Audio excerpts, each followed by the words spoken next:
All right, we're live. What's up, everybody? This is Erik Rico, CEO of Bat Club USA. I am excited to be with you all again today, but I am especially excited, okay, to be with my buddy from way back in the day, my former baseball teammate growing up at Glades Corey League. Now he has moved on to what some may call bigger, better things. Right? He has had an illustrious career as a lawyer, but my friend's claim to fame is on Christmas Eve 2018, right? Christmas Eve 2018, my great friend Charbel Barakat was the Jeopardy champion that day. So I am so excited to have him on. What's up, bud? Erik, it's great. It's great to speak with you. Thank you for having me. It's a great honor to join you. But it's always great to see you. You know, I tell this to our members all the time. So for those of you joining us, I am excited to have you here with us. But I tell this to people all the time, especially with people like you, people like Sean Larkin, who have done previous Facebook Live sessions and is doing great work and content for us. The relationships that I've built throughout baseball, I can name you some pro guys that I know personally that have played in the major leagues, that have played in World Series, stuff like that. But the coolest thing are the people like Charbel, people like Sean, the other successful people that I played with that are doctors, that are lawyers, that are firefighters, that are doing great things. And baseball was not just our connection, but I think we took so many great things from the game and applied to life. What do you think, bud? Yeah, I mean, baseball to me. I was an only child growing up. Very much like an indoor kid. I was very happy you give me a book and put me in a room, and I was very happy to do that all day. Baseball for me was a great outlet. I mean, it was to get out in the field every day. I learned throwing the ball around with my grandfather. I mean, that was the sport to me, and that was my introduction to the game, and fell in love with it. And I said, I need to, Mom and Dad, this is what I want to do. This is how I want to, get outdoors. And it was, the lessons, the friendships, some of whom I carry with me to this day, but also just kind of the lessons you learn on the field about the importance of practice, of perseverance, of doing something, overcoming a challenge, and frankly, but also, the lessons of how to be a good winner and how to, understand that you're not always gonna win. Sometimes you're gonna take a tough loss, and that's life too. Yeah. And it put a lot of that in perspective for me. It gave me a lot of humility in a lot of ways. And I think that's all of those things I think I carry with me to this day. And it's one of the great experiences of my life. So That's awesome, man. Look, I can always remember growing up, okay, and even though, all right, I'll admit it, Charbel, you may not have been the best baseball player, okay? I'll admit it. That's fine. Hey, but I always have so many great memories of the twice a year that we count on Charbel absolutely blasting a ball into the stratosphere. Farthest ball I hit. made it count, man. I made it count, Yeah, you really did make sure of that, man. And these are stories that, because my kids play at the same park that you and I played at growing up, and I tell people those stories all the time. The story I tell them is, it's bottom of the seventh inning, bottom of the sixth inning. We're down by 2 runs.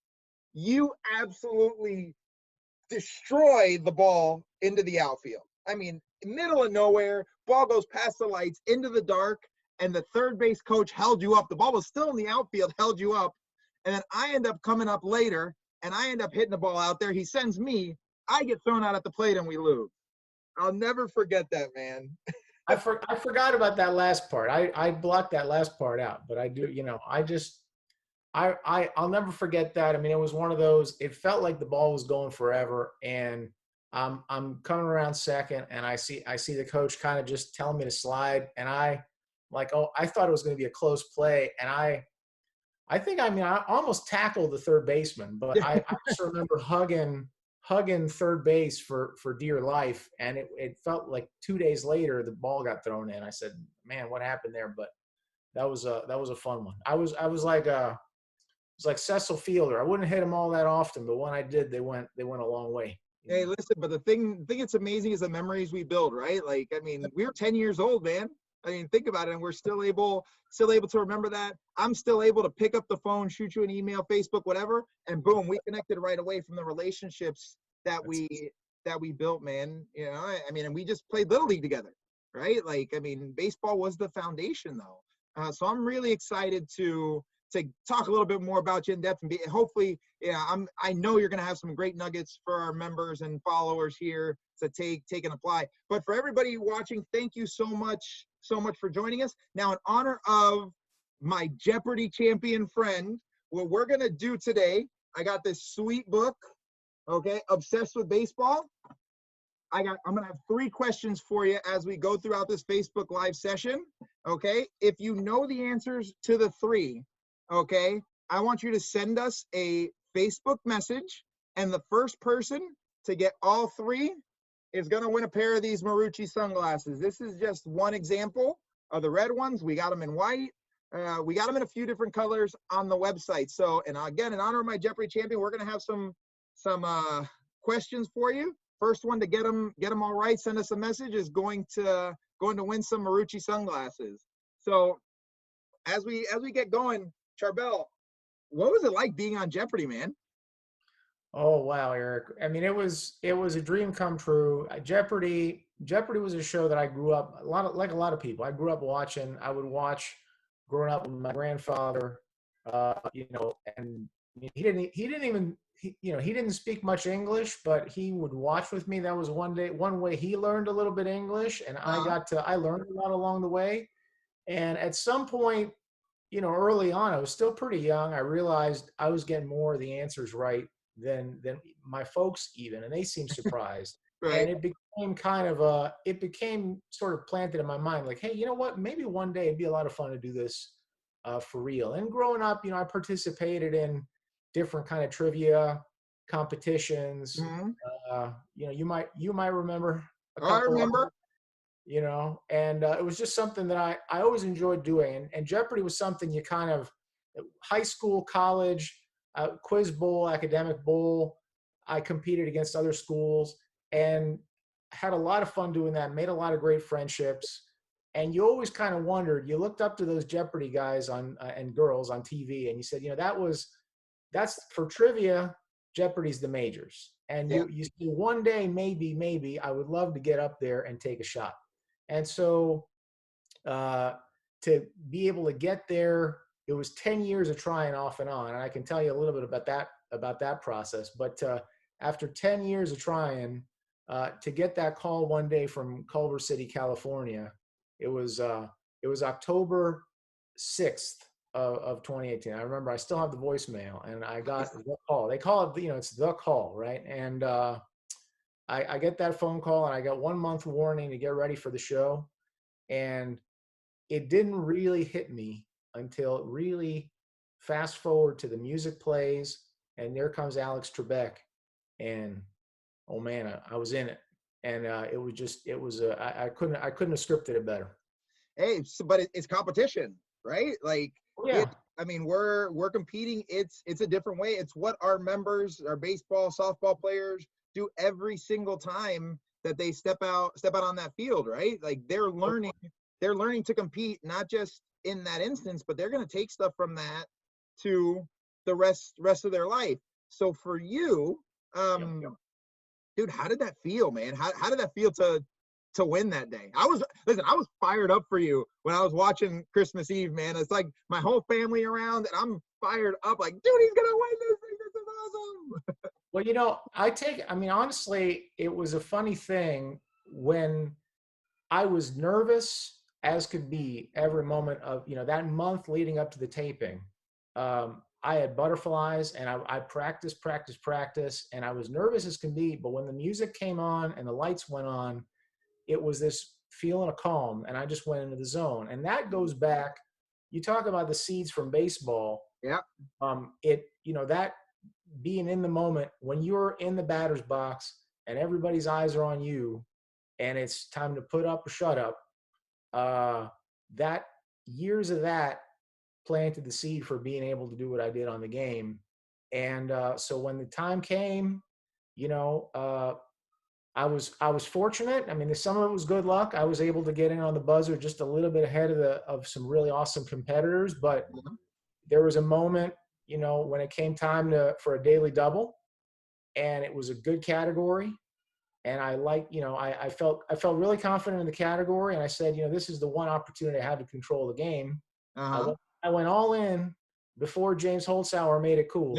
Right. And it was the biggest daily double at that point in about 3 years. And that I got it right, and that ended up making the difference in the game. And, you know, if not for a lifetime of kind of that competitive experience, I don't know that I would have had the courage to do that. So, dude, you got your own GIF out of it, right? Yes, sir. Hey, funny. but now getting ready for that moment. So how did, you know, even though it was many years ago, how do you feel like baseball set you up to be successful in that moment? Well, you know, one of the big, I guess it's one, practice, the value of practice. You know, I mean, it's the Allen Iverson joke, man. We're talking about practice, man. But practice, if you practice like it's the game, you know, if you take that practice seriously and you make practice harder than the game, when it actually comes time to play the game, it won't be so bad. It'll seem easy. You'll be ready for it. I mean, that's something that I learned.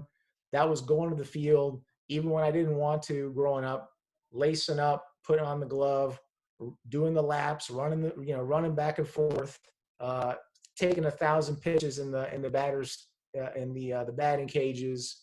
I didn't always love it, but when you saw the result, you started to see the value, and that lesson was planted in me early, and that was something that I applied, in academics, in my legal practice, and it was the same lesson when it came to get ready for Jeopardy. I went through. There's something called the Jeopardy Archive, or the J Archive. It's a website. They have every game there's been 36 seasons of Jeopardy, and they have every single game, or almost every single game, going all the way back to season number 1.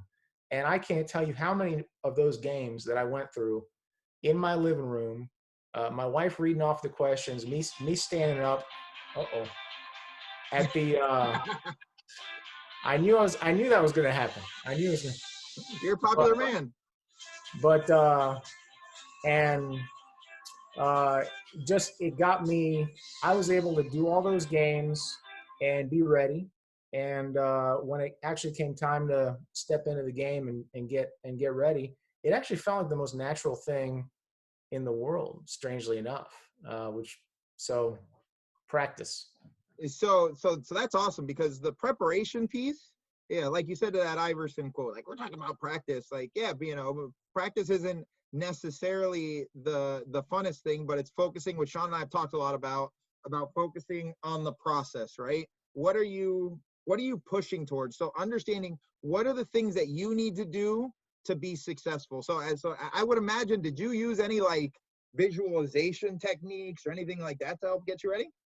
Well, you know, it's funny you say that. So I thought a lot about what it would be like to be a Jeopardy champion. That was the goal. Like, I want to be on the show. It's not enough to be on the show, although I was hoping, 1, get on the show, 2, make Alex Trebek laugh, and then 3, just thinking about that moment at the end, raising my arms in victory. And to actually get there was unbelievable. The mistake I made, Eric, was I didn't think about what might happen beyond that. Right. You know, I should have made more goals, right? I should have set higher goals. I should have I should have thought about what it would have been like to win 5 or 10 or 25, because when I won that game, and my excitement went through the roof. And what a lot of people don't know is, they take 5 games in a day. So game 1, it's real time. it was, 9 a.m. or whatever, and there's that 20 minutes, and I the highest of highs, and I get dragged off the stage, and they give you about 10 minutes to change your clothes, and you get thrown back out for game two. And it was probably about halfway through game two before I was able to kind of calm down and really get back into that game. And I managed to come back, and you know what? I lost. It was by $1, and it was a heck of a game. I recommend everybody see it on YouTube. It was a pretty awesome game, actually. But that's that. So that's the value of visualizing. But always, I guess I would just say, always think about a stretch goal. Always go beyond whatever you think your highest aspiration might be. Think a little bit beyond that. Well, I think that hits baseball, softball perfectly though, because first of all, like, you got the process, you want the end product, right? Don't be too happy about the moment. Enjoy the moment, but don't get too caught up in it, because guess what you have coming up again? Guess you have coming up tomorrow. You got coming up late. That's right. Another game. You have another at bat. So in that, taking from that, being ready. Hey, look, it was great. I just succeeded. Or you know what? Hey, I failed, but what's next? Right? What's the next thing that I'm preparing for? I mean, that's really a great takeaway, man. I love the stretch goal thing, man. Like, don't sell yourself short, right? I mean, if who knows what could happen. But worst case scenario, right, is, dang, you won one game. But you hit that goal, and let's say you're shooting for 10, but you get 3. That's it. You never know. All of a sudden you're buying a lot of bats for Bat Club USA, But listen, that being said, I mean, I wouldn't change a thing. It was an unbelievable experience, and I was very fortunate that day. I went up against some pretty awesome competitors who are friends, and that's, I guess, you take that back to anytime you can meet some great friends, just like baseball. The relationships I made out of it, and the Jeopardy community. Believe it or not, there's a strong and really awesome group of sort of in the trivia community out there, and it's been really great to be a part of. So. That's awesome, man. So how do you feel like baseball set you up to compete though, right? So like, you're up there. There are 2 other people. What did you take? So you got the preparation piece. What did you take from the you got the preparation, you got the visualization, you got all that. But when you're in the moment, what did you take? Or what are the things you felt like you took from baseball and applied in that moment of competing? Gosh, I mean, I'll tell you, that you would be surprised how much Jeopardy, or maybe is a game of reaction time. I mean, it's very much like baseball in that sense. You've got to, what a lot of people don't realize is you are not allowed to ring in until Alex Trebek finishes reading the question. So you read it first up on the board, and then you're trying to time the rhythm of his finishing the question. Right. And then there's just a brief moment of time. If you go in a little too early, you're going to get locked out, and the other guys are going to have a chance to ring in first. And of course, if you're too late, you're too late. And so the split second timing of that's really what separates the truly, truly great from the merely pretty good. And so these guys, there's a lot of folks with a lot of great knowledge, but to really, really be on that next level of the Ken Jenningses, the James Holzhauers, you really got to be able to master that timing. And I guess, mine was a little bit inconsistent, but I think it was made a lot better having played video games, having swung a baseball bat so many times over the year. The rhythm felt familiar to me. So I think from that standpoint, it made me more comfortable in the moment. But not surprising, a lot of the really successful folks do have some kind of athletics experience. There was a 5-time champion my year who came just between me and James Holzhauer, who's a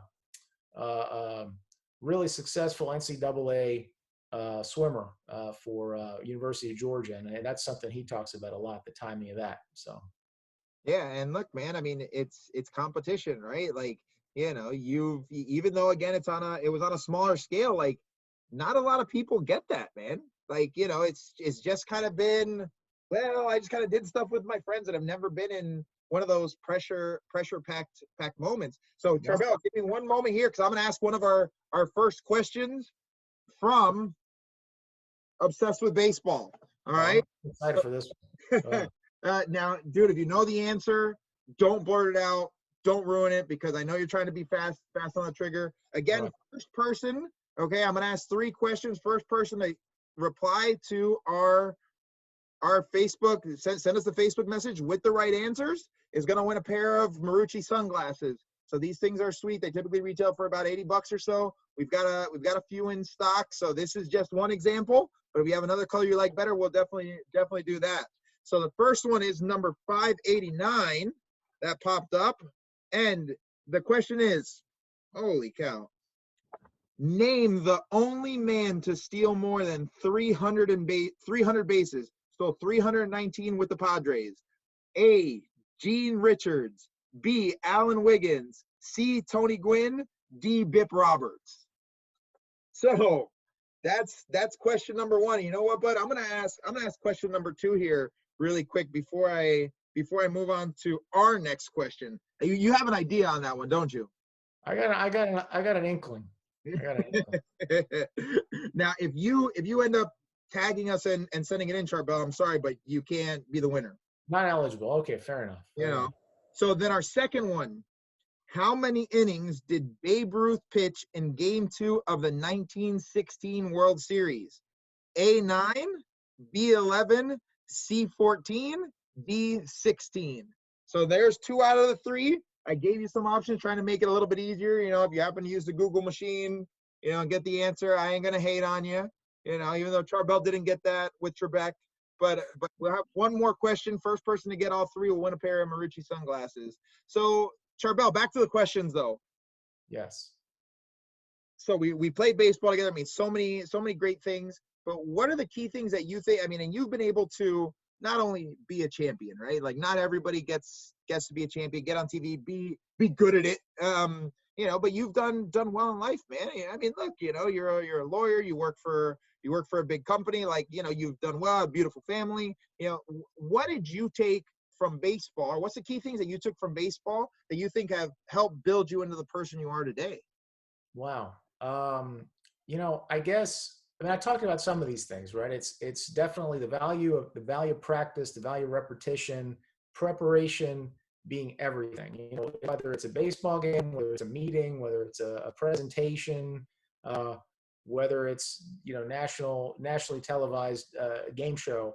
If you got to be, when you first put in that, you should never let game time be the first time you're put in a stressful position. You Right. you need to have played through that time and time again before you get there. So that's one. But you know, 2, really just teamwork, right? The value of teamwork, the value of being a team player. You know, some folks, somebody's got to, you know, somebody's going to be the leadoff batter, somebody's going to be the cleanup hitter.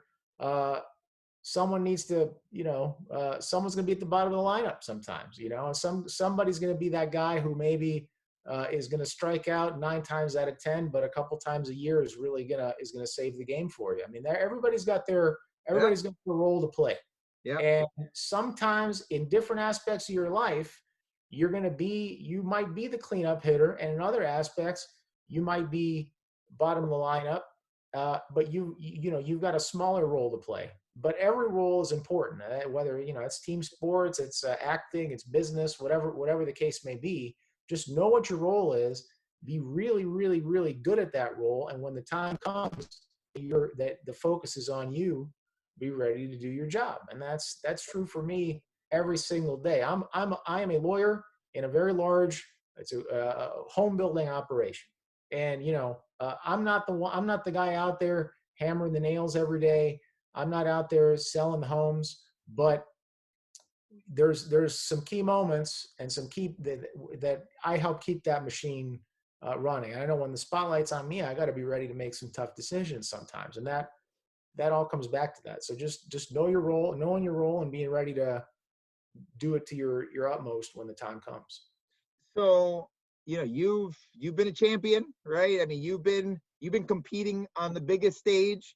we'll take it back to baseball, softball. What advice do you have for parents? What advice do you have for players?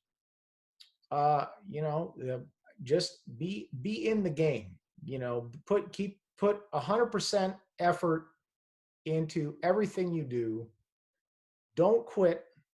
You know, and push your limits on a daily basis as far as you can. And that's when you see, you know, you're not always going to be. I was a much more naturally gifted, you know, academic than I was an athlete. But the little wins on a daily basis in sports, seeing the incremental improvements, were as satisfying to me as you know, the whatever A's I got in my, or whatever academic achievements I got, or whatever professional achievements I got. And just being able to just putting that one foot in front of the other every single day, even when you don't want to get out of bed, you don't want to go catch, you know, 100 fly balls, you don't want to hit 1,000 pitches in the batting cage, but just being able to, just making yourself do that, putting in that effort. And when you finally do see the results coming, that's what it's all about. And that's got me, just being there, just showing up on a daily basis is gonna put you ahead of 99% of the people out there, whether that's in baseball, whether that's in school, whether that's in life. And that's probably one of the biggest lessons that I learned from baseball. So and I think it's paid off pretty well for me. So what do you think about from the parents' perspective, right? I mean, maybe you got a kid that isn't great, right? But like, you know, what's your advice for those parents? You know, you may look at it and, yeah, shoot, my kid may not even play in high school, but I'm investing in their career. Like, what do you tell those parents? Yeah, look, I hope, you know, I have 2 young kids, and I hope, you know, if they're, I mean, they're my children, so my expectations, you know, of their athletic skill, you know, are I think reasonable. But I hope that they will want to participate in team sports because of all the lessons you learn, all of the friendships you make, the memories you make, you know, even I mean, whether it's the wins, the wins, the losses, and everything that comes in between. It's going out for pizza afterwards, the juice boxes, and those little moments. And that bond, that will give you, that creates friendships that will last forever. And I think everything else we talked about, it's just, I don't know where else I would have gotten that from in my life, especially as an only child. You know, I mean, I don't know what playing. I don't think playing Super Mario Brothers would have got me there. You know, so um, I can't recommend it enough. You know, and again, just the general lessons learned, and being part of that team environment. There's really nothing else like it. So what I'm getting from you there is, parents, don't underestimate the little things, right? Like, Yeah, yes, that's it. Not everybody, like you know, like we said, not everybody's going to be Mike Trout. Okay, if you think the only reason you're going to help your kid, encourage your kid to play team sports is because you think they might be a Major League Baseball player, or even a college scholarship, I mean, that's wonderful, and aspire to that, and that's an achievable goal. But there's, even if you don't achieve that goal, there's so much great value that comes out of the experience. You don't have to get to that level to receive a tremendous return on your investment, I guess is a way of putting it, along the way. And just teaching your kid, learning that lesson that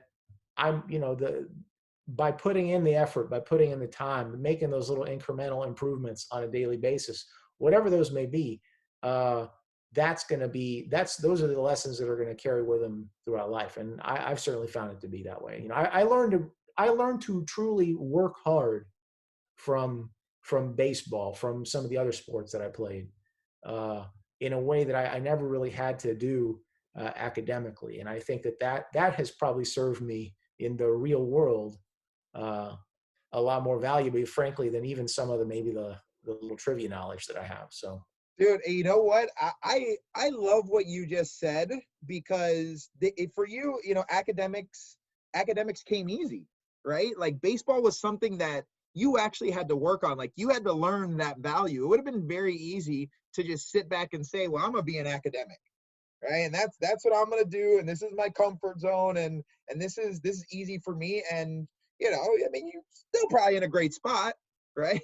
But by being in something that was difficult for you, hearing that you learned that value of hard work and what goes into it, like those are great life lessons that don't get taught in a book, right? that Right. and the sooner you learn that in life, and baseball being part of that, I mean, that's awesome, man. Like, I mean, I think that's such a great point. Thank you. I mean, when the time finally did come academically, everybody at some point runs into a stage in life where you're really up against it and you're being pushed to your limits. For me, that was law school. And when that time came, thank goodness I had learned those lessons of, okay, well, now this is going to be a struggle for me. Being a little smart is not going to be enough to be at the top of my class. Right. What is going to get me to the next level? And thank God for having learned a few of those lessons when I was younger. Otherwise, I would have been in real trouble. So, hey, but you know what? That applies to each level as you progress through your athletic career too, yeah. right? Like you might be the best in middle school, but now you get to high school, man, everybody's good. Or you get to college, oh man, everybody's good. I ran into it. Hey, I was great in college. Then I get to pro ball, and I'm a middle of the draft guy, and I'm like, whoa, hey, wait a minute. Prepping ourselves, because you're not always going to be the best at something, and that work ethic, the mental preparation, that type of stuff is what really sets you apart, man. It's awesome. Well, all right, so last trivia question here. This is number 1740 in my book. These are tough. They are, man. Like, I go through this book, it ain't easy. But if you got answers to all three of these questions, send us a private message, and the prize is a pair of Marucci sunglasses we got for you. These things are sweet. I wear them on the field. So do my boys. They're awesome. So it's number 1740 here. Now I'm going to let you give me an idea here, but I'm not going to tell you if you're right or wrong. So which San Francisco Giants player has hit more home runs than any other since the franchise moved to San Francisco in 1958? A. Barry Bonds, B. Willie Mays, C. Willie McCovey, D. Orlando Cepeda. Ooh.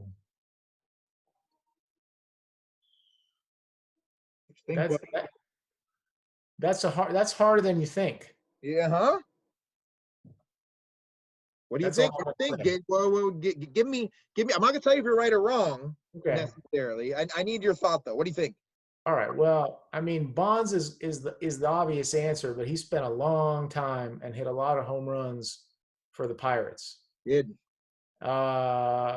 Willie Mays hit a lot of home runs too, 660 something, but he hit a lot of those in New York. I think McCovey played his whole career in San Francisco. He's got a cove named after him. He does have the cove named after him. That's all I got. Well, I'm not telling you the answer. So if you know the answer, send us a Facebook message. If you're watching this, all three questions. If you get all three questions, first one wins a pair of Marucci sunglasses. Charbel, it is always fun to chat with you, bud. I'm excited. I'm excited for your personal success. Again, it was awesome to see you kill Jeopardy. Jeopardy that day made Christmas Eve even better. Hope you enjoyed yourself. Oh, this is unbelievable, Eric. It's a great honor, really great honor to have to be on with you, and a lot of fun just to get to catch up with you. And I look forward to doing it again, whether on Facebook Live or elsewhere. And I thank you to Bat Club USA and the Bat Club USA universe. All right. Hey, and if anybody needs a dentist in the Tampa Bay area, Charbel's wife is a dentist, so make sure go and check her out. And I don't have a SoundCloud, but I do have. You can follow me. You can follow me on Twitter at Charbel B. I like that. No SoundCloud. I don't know if I want to hear you rapping, but Well, brother, it was great being with you. You know, we'll definitely do it again. We'll talk soon, all right? Thanks, Eric. A pleasure.